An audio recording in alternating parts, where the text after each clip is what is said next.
ഈ ഒരു ക്വസ്റ്റ്യനിൽ നമുക്ക് 1/1 × 2 + 1/2 × 3 അങ്ങനെ ഡിനോമിനേറ്ററിൽ അടുത്തടുത്ത നമ്പേഴ്സിന്റെ സം ആയിട്ട് വരുന്ന n ടേംസിനെ നമ്മൾ സം ചെയ്ത് കഴിഞ്ഞാൽ 99/100 ആണ്. അങ്ങനെയാണെങ്കിൽ n-ന്റെ വാല്യൂ ആണ് നമ്മൾ ഫൈൻഡ് ഔട്ട് ചെയ്യേണ്ടത്. സോ ഇവിടെ നമ്മൾ സം ചെയ്യുന്നത് രണ്ട് അടുത്തടുത്ത നമ്പേഴ്സിനെ 1/n × n+1 ഈ ഫോർമാറ്റിൽ വരുന്ന അടുത്തടുത്ത നമ്പേഴ്സിന്റെ പ്രോഡക്റ്റ് ആണ് ഡിനോമിനേറ്ററിൽ വരുന്നത്.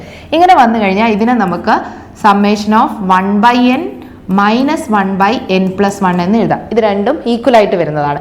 സോ നമുക്ക് ഇവിടെ മൾട്ടിപ്ലിക്കേഷന് പകരം അതിനെ സ്പ്ലിറ്റ് ചെയ്ത് സബ്ട്രാക്ഷൻ ആയിട്ട് എഴുതാം. സോ ഫസ്റ്റ് ടേം എന്ന് പറയുന്നത് നമുക്ക് 1/1 × 2 ആണ്. അവിടെ n-ന് 1 ആണ്. n-ന് 1 കൊടുത്താൽ അതിന് പകരം നമുക്ക് 1/1 1 - 1/2 എന്ന് എഴുതാം. n-ന് നമ്മൾ അതേപോലെ 2 കൊടുത്താൽ നമുക്ക് 1/2 × 3 വരുന്ന ടേമിന് പകരം നമുക്ക് +1/2 - 1/3 എന്ന് എഴുതാം.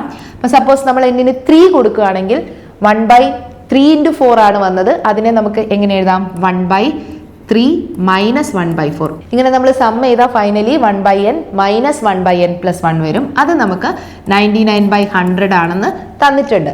ഇനി നമ്മളിവിടെ നോക്കിയാൽ ഈ ഡയഗണൽ ക്യാൻസലേഷൻ വരും. -1/2 + 1/2 ക്യാൻസൽ ആവും. അതുപോലെ -1/3 1/3 അങ്ങനെ n വരെയുള്ള ടേം ക്യാൻസൽ ആവും.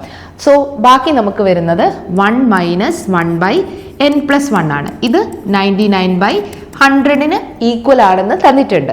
സോ ഇനി നമുക്ക് ക്രോസ് മൾട്ടിപ്ലൈ ചെയ്യാം. സോ n+1 - 1/n+1 ഇതാണ് 99/100-ന് ഈക്വൽ ആവുന്നത്. സോ നമുക്ക് ഇത് സബ്ട്രാക്ട് ചെയ്ത് കഴിഞ്ഞാൽ n/n+1 = 99/100. സോ നമുക്ക് ഇവിടുത്തെ ന്യൂമറേറ്റേഴ്സ് കമ്പയർ ചെയ്ത് കഴിഞ്ഞാൽ n 99, n+1 എന്ന് പറയുന്നത് 100. സോ നമ്മളോട് ചോദിച്ചിരിക്കുന്നത് n-ന്റെ വാല്യൂ ആണ്.